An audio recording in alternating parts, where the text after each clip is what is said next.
وأشهد أن محمدا عبده ورسوله. أما بعد فإن خير الحديث كتاب الله وخير الهدي هدي محمد صلى الله عليه وسلم وشر الأمور محدثاتها وكل محدثة بدعة وكل بدعة ضلالة وكل ضلالة في النار.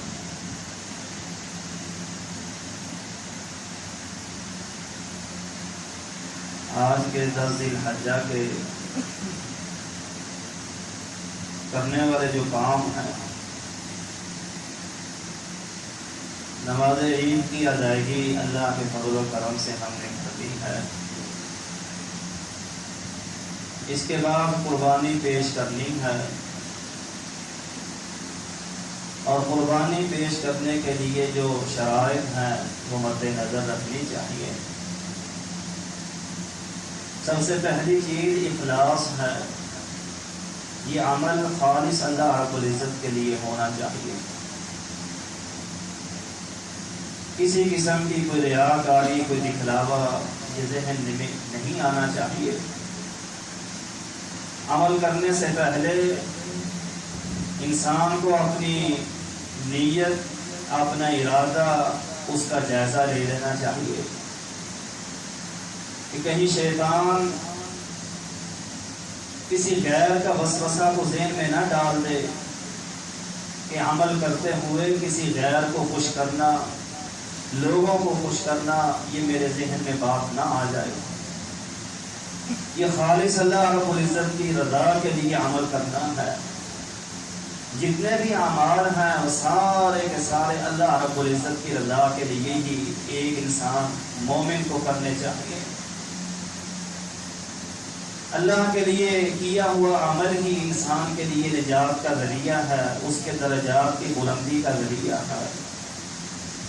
اگر دکھلاوا، ریاکاری آ گئی تو وہ مشہور حدیث آپ نے کئی دفعہ سنی ہوگی کہ سب سے پہلے جہنم ریاکاروں سے ہی بھڑکائی جائے گی۔ اور صاحب یہ بھی یاد رکھنا چاہیے کہ اس قربانی کا کوئی مقصود بھی ہے، ایک مومن سے اس کا کوئی مطلوب بھی ہے کہ اس سے مطلوب ہے کہ وہ اللہ رب العزت کے لیے اپنا سب کچھ قربان کرنے کے لیے تیار ہو۔ جس طرح یہ قربانی جانور کو قربان کر رہا ہے، اسی طرح اپنے بھی باقی جو معاملات ہیں اس میں بھی سب کچھ اللہ کے لیے قربان کرنے کے لیے تیار ہو۔ وقت کی قربانی دینا پڑے، اپنے جان کی قربانی، اپنی جان کی قربانی دینا پڑے، اللہ کے لیے اپنی اولاد کی قربانی دینا پڑے، اسلام کے لیے، تو ہر ایک قربانی کے لیے انسان کو تیار رہنا چاہیے۔ اور پھر جانور اس کے گلے پہ تو چھری ہم چلا رہے ہیں، لیکن ساتھ ساتھ یہ بھی دیکھنا چاہیے کہ کیا میرے اندر اللہ رب العزت کی اطاعت و فرما برداری ہے کہ نہیں۔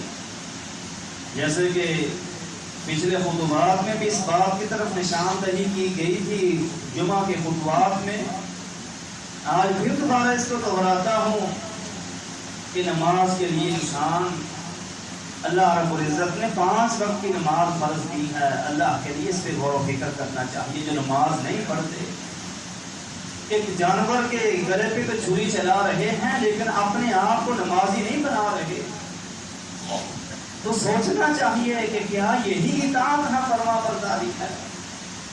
یہ تو بڑا آسان ہے کہ مال اللہ نے دیا ہے تو اس میں سے کوئی 50,000، 30,000، 40,000 اس سے بھی زائد رقم خرچ کر کے جانور کو لا کے ذبح تو کر دیا، لیکن اپنی خواہشات کو ذبح کرنے کے لیے بھی تیار ہیں ہم۔ اس پہ غور و فکر کرنا چاہیے۔ تو قربانی پیش کرنی ہے اللہ کی رضا کے لیے۔ اور دوسرا کام یہ کرنا ہے تکبیرات کا کثرت کے ساتھ اہتمام کرنا۔ اللہ تعالیٰ نے قرآن مجید میں ہمیں تعلیم دی ہے، وَاذْكُرُوا اللَّهَ فِي أَيَّامٍ مَّعْدُودَاتٍ، فرمایا کہ یہ چند گنتی کے دنوں میں اللہ کو یاد کرو۔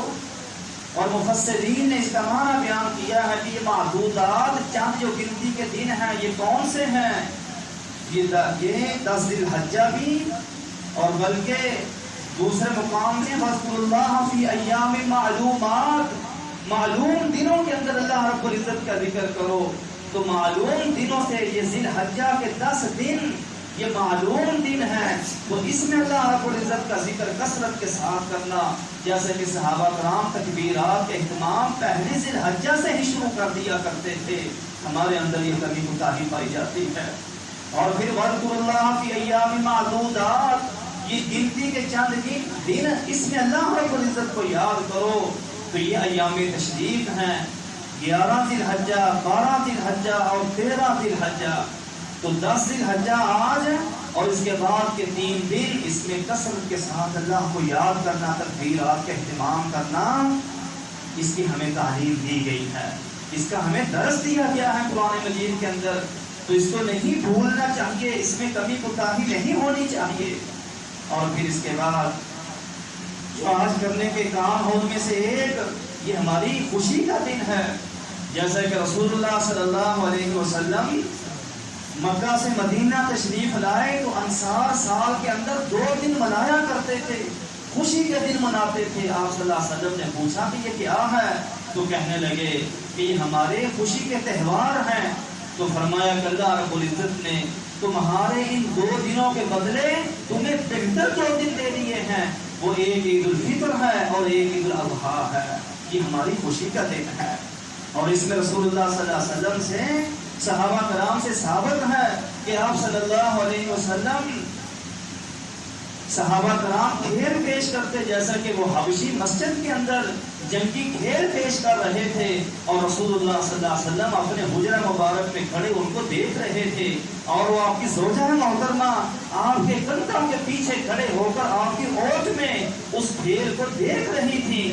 تو یہ آج کا دن خوشی کا دن ہے، اس میں اگر اس طرح کا کوئی کھیل وغیرہ کوئی کھیلا جاتا ہے تو اس کا اہتمام کرنا چاہیے، یہ ہماری خوشی کا دن ہے۔ اور اسی طرح اگر کوئی نغمے ترانے کہ جس میں موسیقی نہ ہو، جس میں لغویات نہ ہو، کہ جس سے ہمیں روکا گیا ہے، منع کیا گیا ہے، وَمِنَ النَّاسِ مَن يَشْتَرِي لَهْوَ الْحَدِيثِ، کہ جو لغو الحدیث خریدتے ہیں تاکہ لوگوں کو گمراہ کر دیں، تو لغو الحدیث اگر نہیں ہے کہ جس میں موسیقی، گانا بجانا اور اسی طرح یہ رقص ہے، یہ ناچ گانا خواتین کا، عورتوں کا یہ ڈانس وغیرہ، یہ سارے لغو الحدیث میں ہیں۔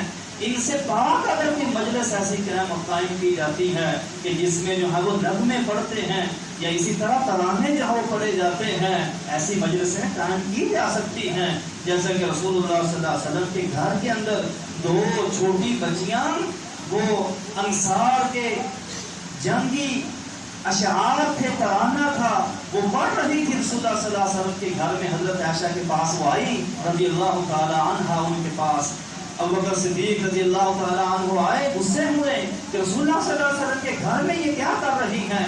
تو آپ صلی اللہ علیہ وسلم نے کہا ابوبکر یہ ہماری خوشی کا دن ہے، چھوڑ دو ان کو، یہ ہماری خوشی کا دن ہے۔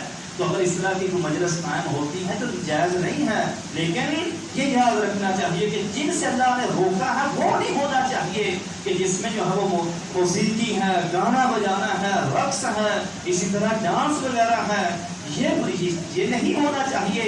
اس کے علاوہ سادہ مجلس اس طرح کی قائم کی جا سکتی ہے۔ رسول اللہ صلی اللہ علیہ وسلم کی موجودگی میں یہ مجلس جو وہ قائم ہوئی ہے، چھوٹی بچیاں جو ہیں انہوں نے اشعار پڑھے ہیں۔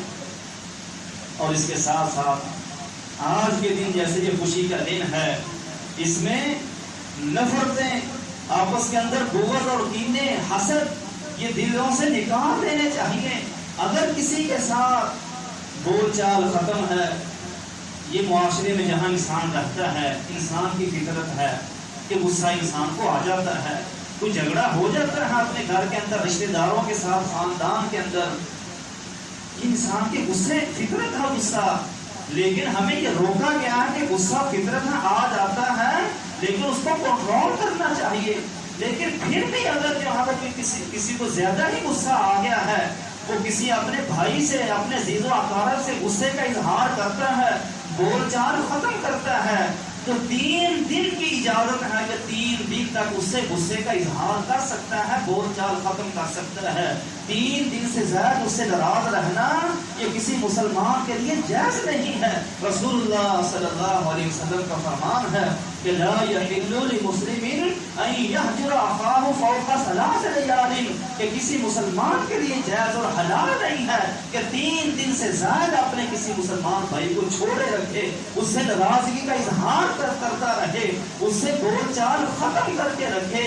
3 دن سے زیادہ ہمیں اس کی اجازت نہیں ہے اسلام کے اندر۔ اگر ہم اپنے آپ کو مسلمان کہتے ہیں تو یہ تعلیمات ہمارے لیے ہیں، ہم نے تعلیمات کو پس پش ڈال دیا ہے اور اپنی خواہشات اس کی کیا ہے سال ہر سال گزر جاتے ہیں، لیکن اس کی اپنی جو آنا ہے وہ ختم نہیں ہوتی، وہ مرتی نہیں ہے، اس کو چھوڑنے کے لیے تیار نہیں ہے۔ اس کے مقابلے میں اللہ کے پیغمبر کا فرمان بھی آ جائے، نبی کریم صلی اللہ علیہ وسلم کی حدیث، قرآن مجید کی آیت کریمہ آ جائے، لیکن کیسا مسلمان ہے کہ اپنی آنا کو چھوڑنے کے لیے تیار نہیں ہے؟ یہ نہیں کہتا کہ ٹھیک ہے مجھے غصہ تھا لیکن میرے پیغمبر کی بات میرے سامنے آ گئی ہے، میرے ہادی رہبر اور رہنما کی بات مجھے پتہ چل چکی ہے، اب میں جو میرے لیے حلال اور جائز نہیں ہے کہ میں اپنے غصے کا اسی طرح اظہار کرتا رہوں جیسے کہ پتہ نہ ہونے سے پہلے میں نے غصے کا اظہار کیا ہوا تھا۔ تو آج نفرتوں کو مٹانے کا دن بھی ہے۔ اگر کسی کا اپنے عزیز و اقارب کے ساتھ، اپنے کسی مسلمان بھائی کے ساتھ کوئی اگر اس کا لڑائی جھگڑا ہے، نفرت ہے اور بول چال ختم ہے تو آگے بڑھ کر ملنا چاہیے، اور اس میں سب سے بہتر وہ ہے کہ رسول اللہ صلی اللہ علیہ وسلم نے فرمایا کہ 2 آپس میں جو ناراض مسلمان ہیں جب وہ آپس میں ملتے ہیں، ٹکرا ہوا ہے، فرمایا فَيُعْرِضُ هَذَا وَيُعْرِضُ هَذَا، وہ اس سے منہ موڑ رہا ہے، وہ اس سے منہ موڑ رہا ہے، اور ان میں سے بہتر فرمایا کہ وہ ہے کہ جو یبدأ بالسلام، جو سلام میں ابتدا کر دیتا ہے، وہ اس میں سے بہتر ہے۔ کیا ہم اللہ کے ہاں بہتر بننا چاہتے ہیں اور بہتر اللہ کے ہاں بنیں گے تو یہ ہماری کامیابی ہے۔ دنیا کے ہاں انسان کسی کے ہاں بہتر مان لے تو وقتی طور پر تو تھوڑا سا فائدہ اس کو مل سکتا ہے، لیکن حقیقی فائدہ بہتر بننے کا وہ اللہ رب العزت کے ہاں ہے کہ اگر کوئی انسان اللہ کے ہاں بہتر بن جائے تو اس کی کامیابی ہے۔ تو یہ کام ہیں آج کے کرنے کے، تو ان کا ہمیں اہتمام کرنا چاہیے۔ اللہ رب العزت سے دعا ہے اللہ ہمیں عمل کرنے کی توفیق عطا فرمائے۔ دعا کے اندر شریک ہونا یہ ضروری ہے، یہ مسلمان